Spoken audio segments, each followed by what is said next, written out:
Alors, chers amis pêcheurs, bonjour. Chers abonnés, bonjour. Tout d'abord, permettez-moi de vous souhaiter mes meilleurs voeux pour 2019. Et 2019, pour moi, la saison va bientôt recommencer. D'ici, on va compter, allez, on va dire 2 mois. Donc, on est en plein préparatif. Changement de nylon, changement de bas de ligne, puisque, en fait, ils ont quand même pas mal pêché la saison passée. Donc, on démonte tout et on recommence tout. Et c'est pour ça que je vais profiter de ça pour vous montrer un petit peu les bas de ligne que moi je peux utiliser quand je pars pêcher au canal. Bon, il n'y a rien de bien compliqué, hein. Je me doute que certains d'entre vous savent monter quand même un bas de ligne. Maintenant, bon, moi je vais vous montrer ce que moi je fais quand j'y vais. J'en utilise pas 50 sortes de bas de ligne, je n'en ai que 3. C'est-à-dire un bas de ligne souple, un bas de ligne rigide et le fameux bas de ligne en dérigue. Au niveau de la longueur des bas de ligne, j'en utilise pas non plus 50 sortes, c'est ou de la 15 ou de la 20 cm. Donc pour ce faire, je vais vous montrer ce que je peux utiliser, donc comme je vous dis, comme bas de ligne. Au niveau de la tresse, moi en fait j'utilise de la tresse parce que je ne suis pas Rothschild. Donc je suis certain que vous n'êtes pas sur... Enfin, il y en a certains qui ne sont sûrement pas plus riches que moi. Donc moi ça vient d'un site internet, un site que vous connaissez sûrement, qui commence par la lettre A. Maintenant, ceux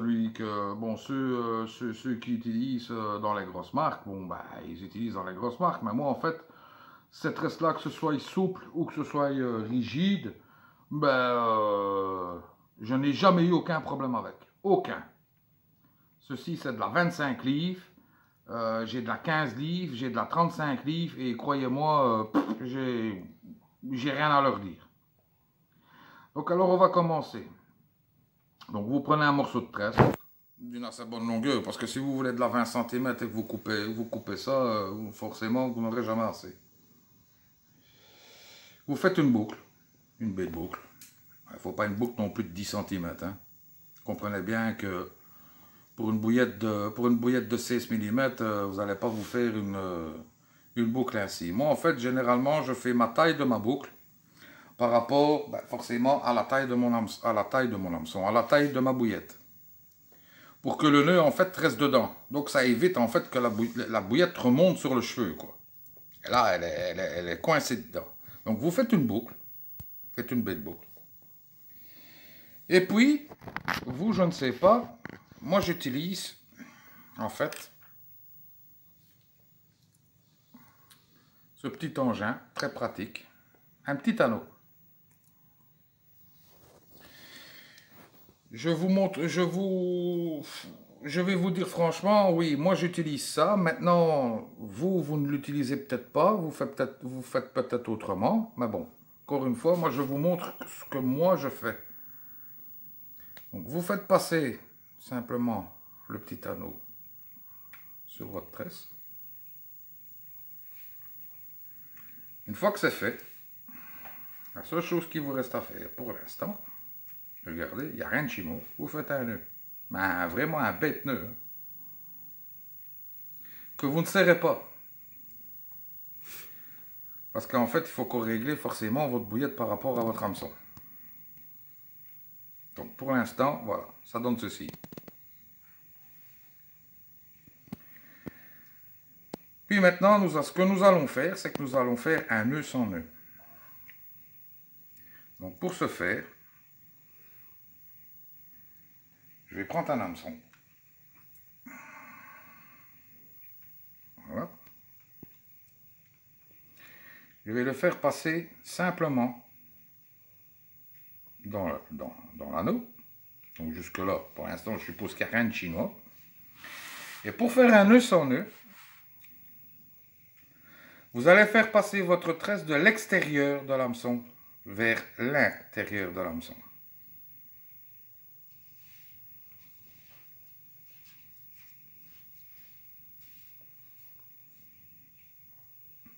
comme ceci. Donc, de l'extérieur vers l'intérieur. Une fois que c'est fait, on va régler le cheveu. Alors, pour régler le cheveu, moi j'ai toujours une bouillette qui traîne quelque part. Ici, en l'occurrence, c'est de la 20. Si vous pêchez avec de la 16, ben, vous réglerez votre cheveu par rapport à de la 16 ou de la 24 ou de la 12. Ça, c'est vous qui voyez. Vous allez l'enfiler ben, comme si vous pêchiez. Jusque-là, encore une fois, je suppose qu'il n'y a rien de chinois.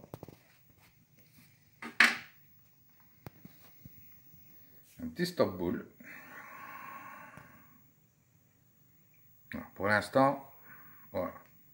Vous voyez bien que votre cheveu, pour moi personnellement, il est un petit peu trop long. Donc en fait, ce que vous allez faire,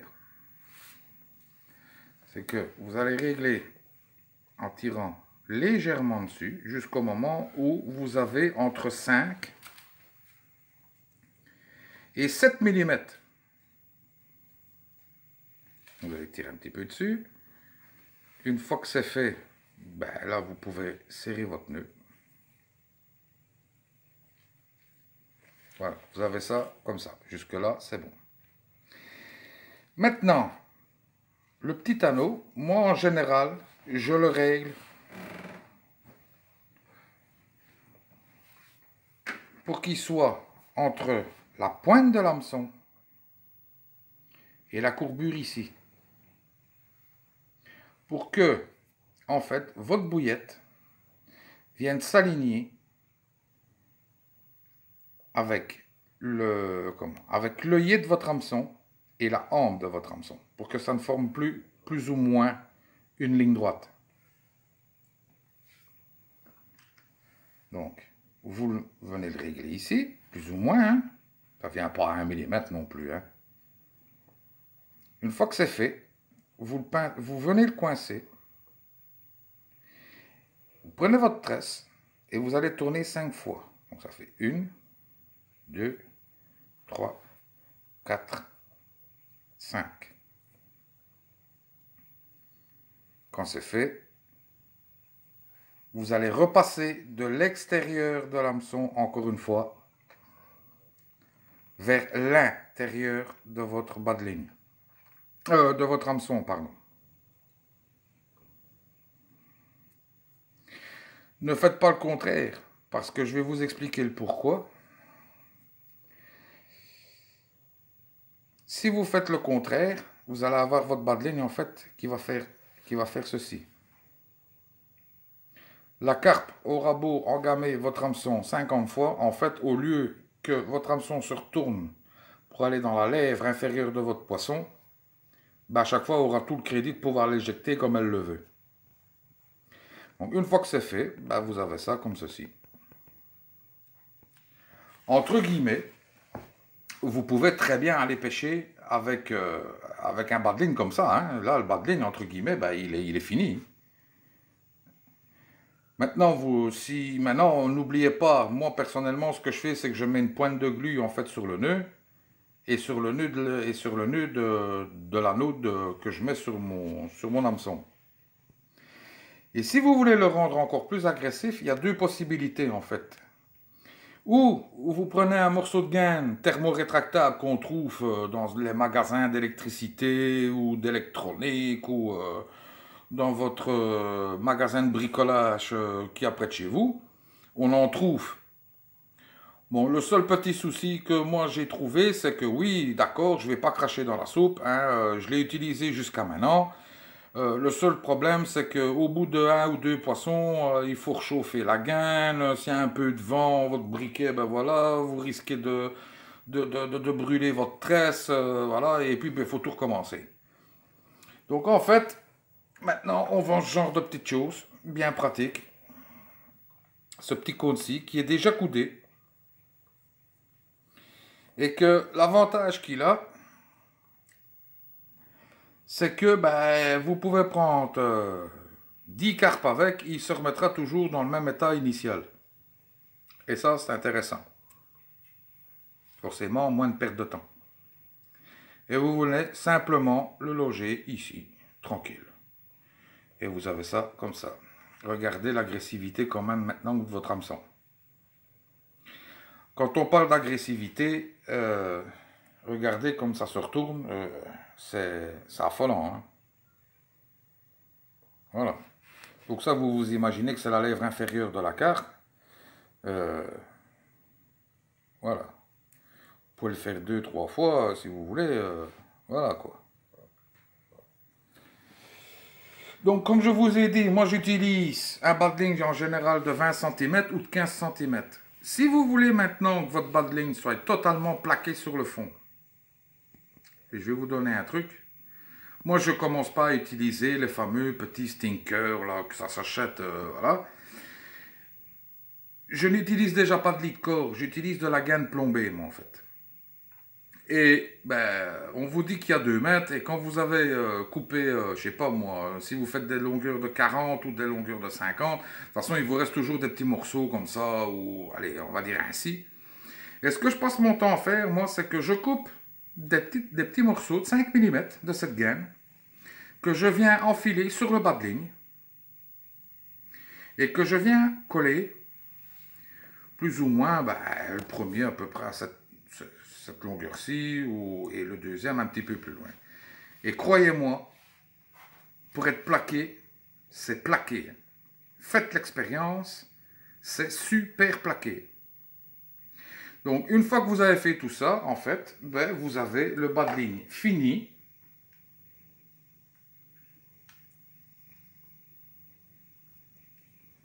Comme ceci.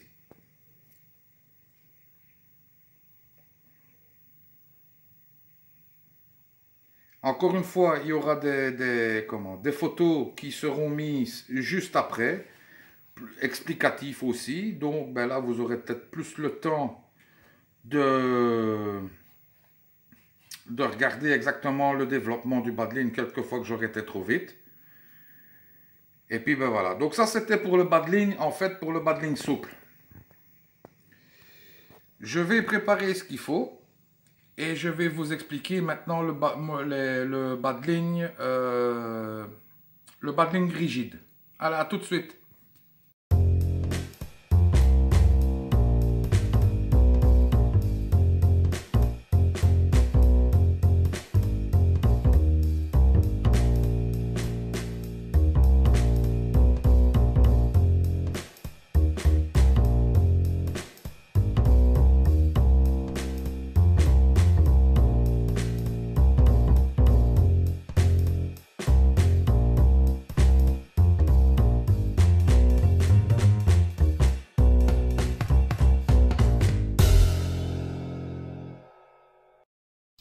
Voilà, donc ça c'était pour le bas de ligne souple. Hein.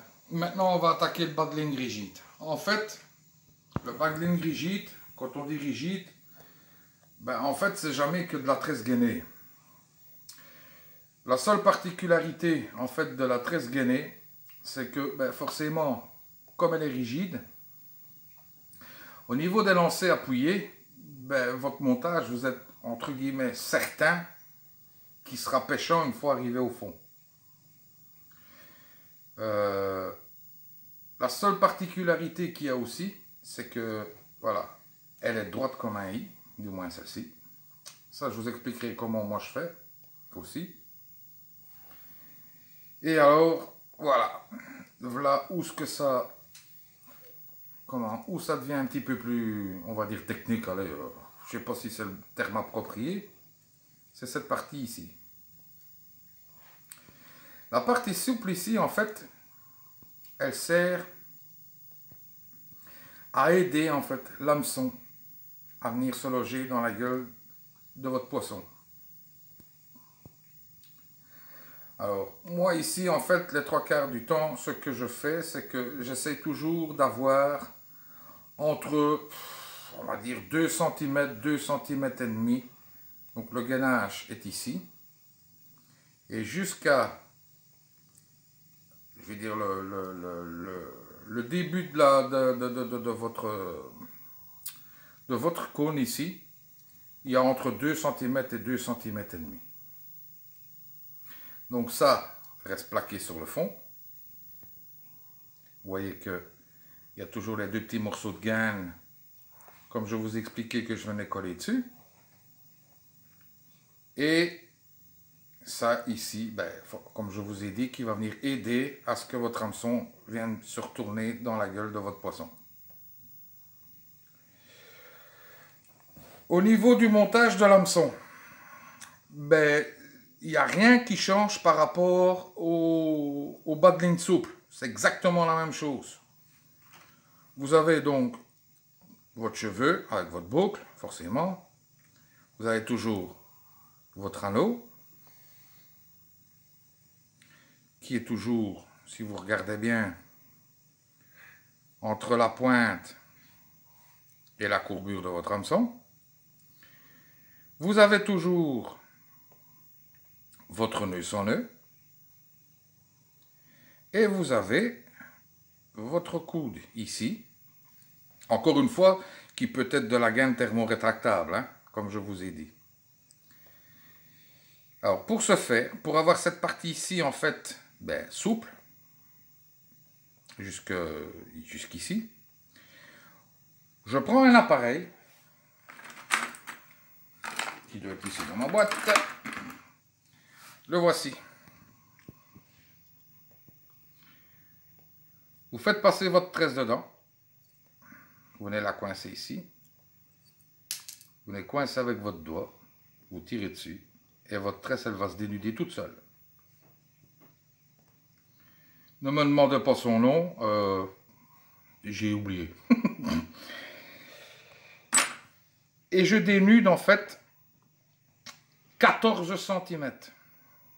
Donc c'est-à-dire que vous prenez votre tresse, 14 cm, et vous dénudez. Et vous aurez ça, ben, forcément, ben, comme ça ici, ainsi. Pour ceux maintenant qui veulent faire un nœud sans ce petit anneau, et qui veulent commencer à tourner alentour de leur hameçon jusqu'à la pointe de leur hameçon, là, il va falloir calculer vous-même, parce que ça, moi, perso, voilà, moi, c'est calculé pour un anneau. C'est pas, j'ai pas calculé le nombre de centimètres avec toutes les spires qu'il y a à faire sur l'hameçon. Maintenant, encore une fois, l'anneau, vous n'êtes pas obligé de le mettre, hein. Comme je viens de vous dire, vous pouvez tourner donc alentour de votre hameçon jusqu'au moment où vous arrivez à la pointe ici, ou vous pouvez mettre un petit morceau de gaine ou ce que vous voulez. Moi, en tout cas, les 14 cm qui sont à titre indicatif, je le répète bien, à titre indicatif, c'est pour pouvoir faire ce nœud ici sur ce petit anneau, hein. Maintenant, ce petit anneau, moi je vais vous dire en fait l'avantage qu'il peut y avoir avec cet anneau. C'est que si je mets une bouillette, je crois que ça serait beaucoup plus clair en mettant une bouillette.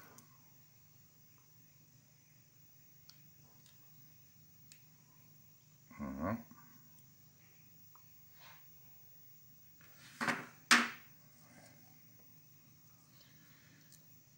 Je vais mettre un stop, parce que sinon je ne saurais pas vous montrer le mécanisme. Voilà. Ce petit anneau, en fait, pour moi, aide grandement, c'est à la piqûre de l'hameçon. Donc, vous vous imaginez le bas de ligne posé sur le fond. Et vous vous imaginez, en fait, donc ça, ceci, donc, c'est plaqué. Et vous vous imaginez, en fait, que la carpe va venir attaquer comme ça votre bouillette. C'est connu et reconnu, la carpe va venir vous l'aspirer et va vouloir venir vous la recracher.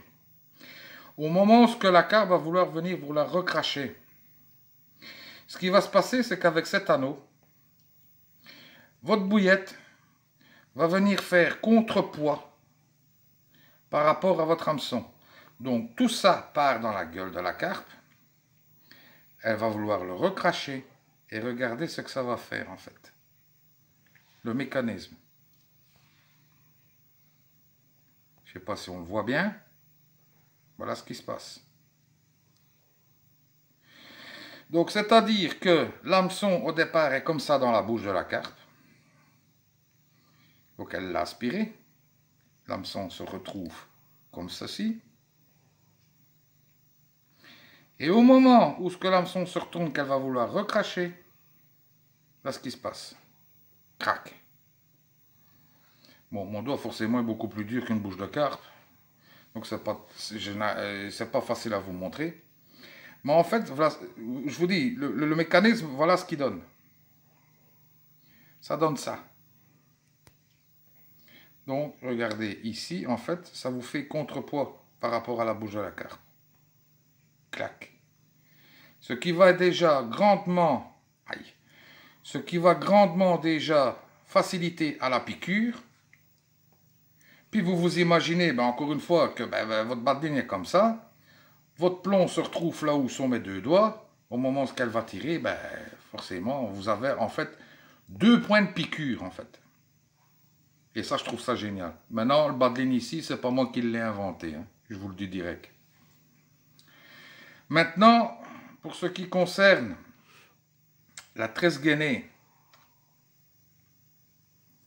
regardez comme elle est droite. Ça, pour ce faire, c'est tout con. Il suffit simplement de prendre la gaine, vous faites chauffer un peu d'eau, vous attendez qu'il y ait de la vapeur, forcément, et vous avez simplement à prendre votre badling et à le faire passer par la vapeur. Et vous avez ça comme ça. Vous comprenez bien que quand vous allez lancer, si vous devez lancer, ça évite, regardez, ça évite les emmêlements. Hein. Bing.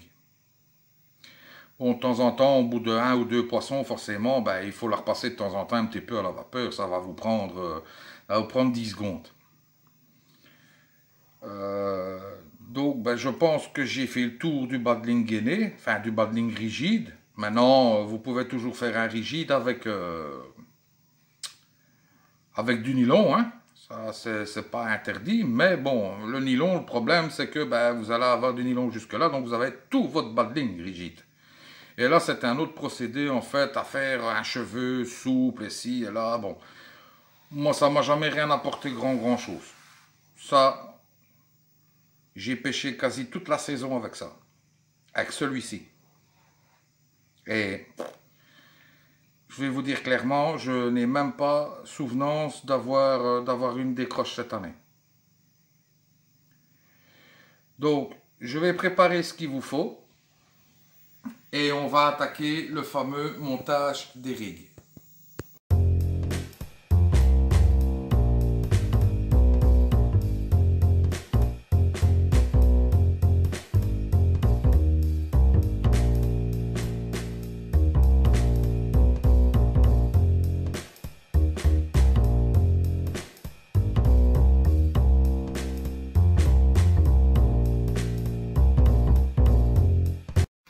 Bon, voilà, ça c'était pour le montage, donc pour le badling rigide ou tresse gainée. Maintenant, on va attaquer le fameux montage en D, donc le fameux D-rig en question. Moi, ce badling là, je l'utilise en général que pour la bouillette flottante. Bon, on peut l'utiliser pour bouillette dense, mais bon, voilà, moi je n'ai jamais eu de résultat probant avec ce badling là en bouillette dense. Par contre, en bouillette flottante, ça oui. Donc pour ce faire, ça va être un peu plus technique. Il vous faut, moi personnellement, ce que je fais, c'est que je prends du fluorocarbone en 45 ou en 50 centièmes. Forcément, fluorocarbone, ça dit bien ce que ça veut dire. Vous connaissez tous quand même le fluorocarbone. Qui est entre guillemets à 99% indétectable dans l'eau, et un hameçon. Un hameçon, tout ce qu'il y a de plus simple. Puis, ce que nous allons faire, c'est que nous allons faire, en fait, c'est un nœud pour former le dé. Et ce nœud, en fait, c'est un nœud comme si vous feriez un hameçon à palette. Donc, vous faites une boucle. Ce morceau-ci, en fait, il doit rester tendu. Et pour qu'il puisse rester tendu et avoir moins de soucis, moi, je le passe dans l'œillet de l'hameçon. On le retirera par après. Donc, vous faites une boucle. Simple boucle, sans faire de nœud. Et on va tourner 3 fois. Donc, vous pincez votre boucle et on va tourner 3 fois. Ça fait 1, 2, 3. Voilà. Après la 3e fois, ce qu'on va faire, c'est qu'on va venir repincer le tout sans lâcher. Ni la boucle, ni les spires. Voilà, parce que sinon, vous pouvez tout recommencer.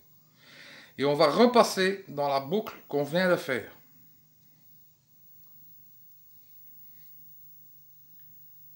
Ça demande un peu de patience, forcément. C'est du 50 quand même, voire du 45. Donc voilà, ça se présente comme ceci. Puis, ce qu'on va faire, c'est tout bête.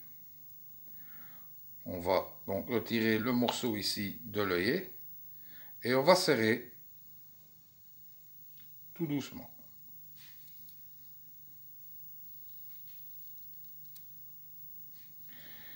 Voilà. Une fois que c'est fait, donc vous avez ça comme ceci, on va reprendre, sans le serrer trop fort, on va reprendre le nœud et on va le remonter, comme pour le petit anneau, entre la pointe et la courbure de l'hameçon. Et là, on peut coincer le nœud. Faites gaffe de ne pas vous prendre l'hameçon dans le doigt, parce que ça fait mal. Hein?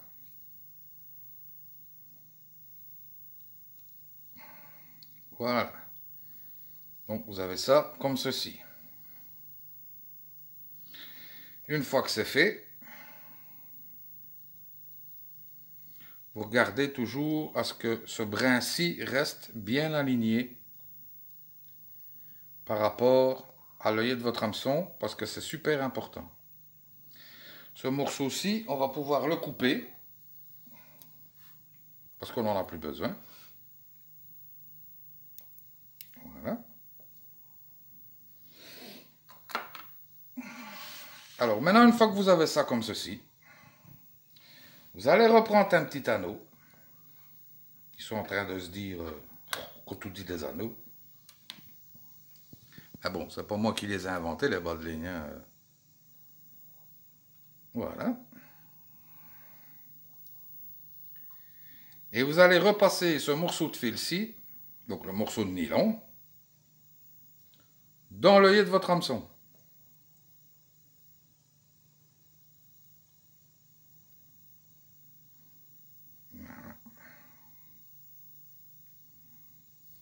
Voilà. Vous avez déjà un dé qui s'est formé. Pas de ligne n'est pas fini. Hein. Mais bon, voilà, vous avez votre dé qui est déjà fait. Une fois que c'est fait, vous allez prendre un morceau de tresse souple. Moi, pour ce montage-ci, en fait, je n'utilise que de la tresse souple. Parce que ça flotte beaucoup mieux que de la tresse gainée, forcément. Et l'hameçon et votre bouillette resteront beaucoup plus libres au niveau du plomb que vous allez devoir mettre après. Et ce qu'on va faire maintenant, voilà, c'est simplement faire un nœud sans nœud. Quand ça veut bien.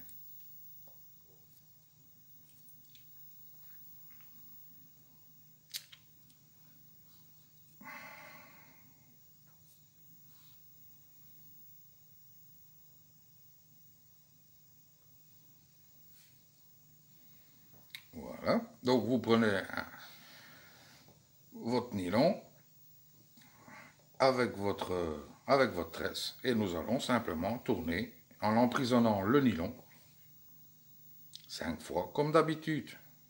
2, 3, 4, 5.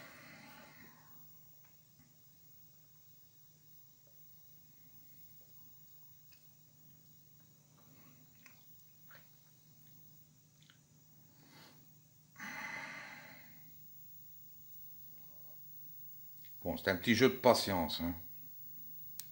Ça, je vous l'avoue.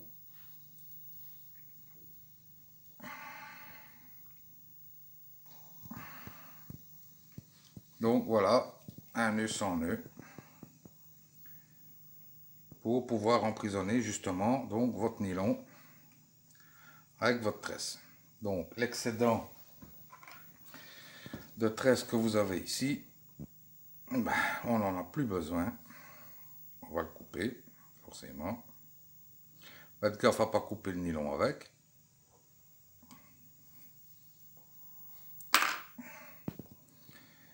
Et donc voilà, ça se présente comme ceci.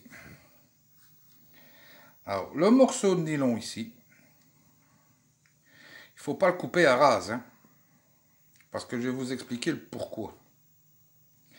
Si vous le laissez comme ça, forcément, ben, votre dé, il est toujours libre. Regardez. Alors, ce qu'on va faire, c'est que vous réglez votre dé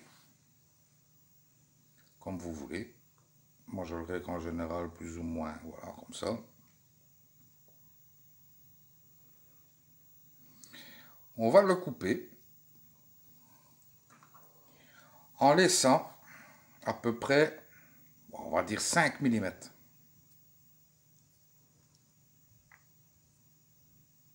Comme ceci. Une fois que c'est fait, vous allez prendre votre briquet.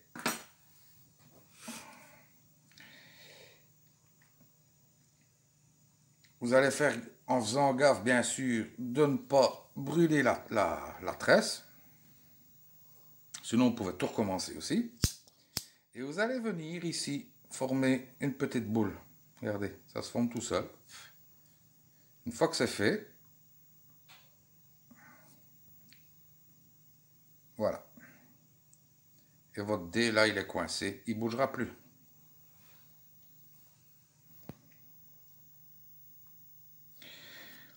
Vous n'oublierez pas, bien sûr, de venir mettre une pointe de glu sur votre nœud et sur un petit peu sur l'hameçon pour dire que votre dé ne se balade pas comme ça, ainsi, sur votre hameçon. Et en même temps, ben, une petite pointe de glu ici aussi. Comme ça, le tout, ben, tout est bien maintenu. Et alors, ben, forcément, il y a toujours le fameux petit cône coudé à venir passer dedans.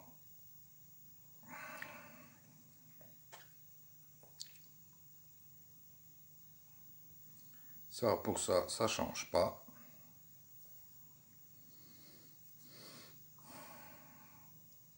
Et comme ça, ben, vous avez un montage bien propre.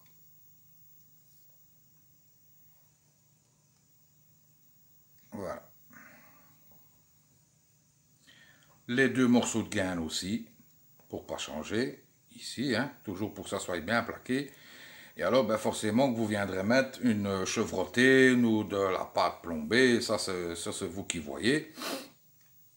Pour forcément, ben, pour la hauteur de flottaison que vous préférez. Hein. Maintenant, j'ai déjà pêché avec des bas de ligne, avec le plomb ici, facilement de 20 cm décollé. Hein. Mais bon, en général, on met toujours, alors on va dire entre 1 cm, 2 cm, voire 3 de flottaison, quoi, en fait. Hein. Donc voilà, ça c'était pour le montage D. Ce que je vais faire, c'est que je vais vous montrer après un nœud qui vous aidera justement à ne pas percer une bouillette flottante et forcément la bouillette se gorgeant moins d'eau, ben, flottera beaucoup plus longtemps. Je vous prépare ça et je vous reprends après.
Donc voilà, ça c'était pour le montage D. Le petit nœud que je vais vous montrer maintenant, comment je fais, c'est un nœud en fait qui m'évite de percer une bouillette flottante.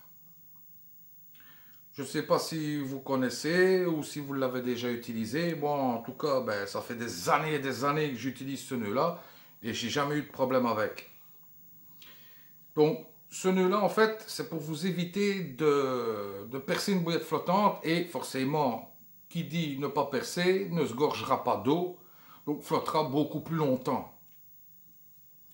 Donc, je vais vous montrer ça tout de suite. Vous prenez un morceau de tresse banal ou du fil dentaire, hein. C'est pareil. Vous faites une boucle, comme ceci. Et à cette boucle, vous allez en refaire une à l'intérieur, comme ceci. Avec ce morceau de brin-ci, vous allez tourner 3 fois dedans. Donc ça fait 1,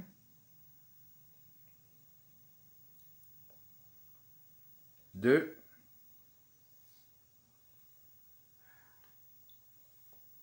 3. Donc pour l'instant, vous avez ça comme ça.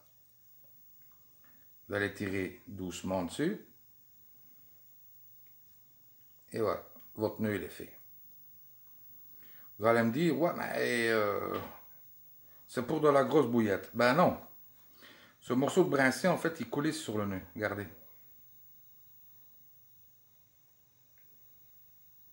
Voilà. Et en fait, ben, ça va s'adapter à n'importe quel diamètre de bouillette que vous utilisez. Donc vous prenez une bouillette flottante. Vous calibrez votre bas de ligne dessus. Et la seule chose qu'il vous reste à faire, ben, c'est à tirer. Une fois que votre nœud est sur votre bouillette, vous calez le tout. Et voilà. Résultat des courses, ça c'est fini, regardez, ça ne bouge plus. Maintenant, comme une bouillette flottante en général est beaucoup moins dure qu'une bouillette normale, si c'est juste pour une démonstration, c'est juste pour vous montrer, hein. Faudra pas tirer comme ça parce que ça m'est déjà arrivé de couper une bouillette flottante en deux, rien qu'avec ce nœud-ci. Et après, ben, ce qu'il vous reste à faire, en fait, c'est simplement de prendre votre montage D,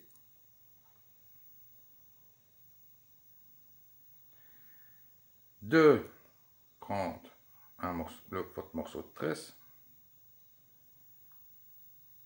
de le passer dans l'anneau,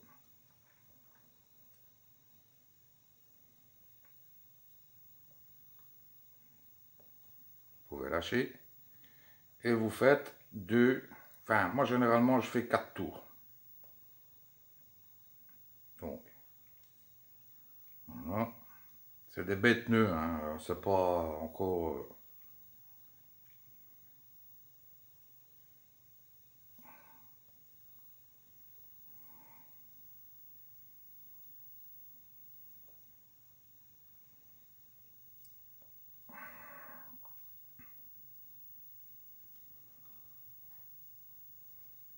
Voilà. L'excédent, comme d'habitude, ben, on va pas le laisser, hein.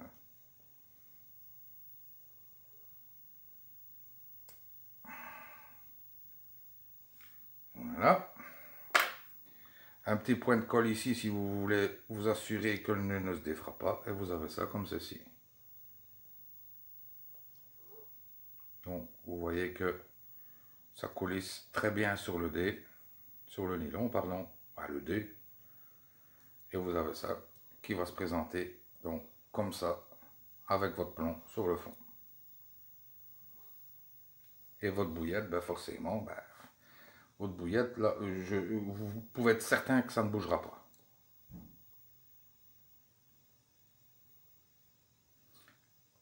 Voilà. Donc, ben, j'espère que pour certains, ça a pu vous aider.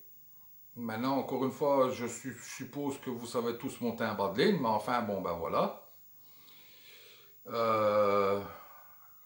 La prochaine fois, on se retrouvera sûrement au bord de l'eau.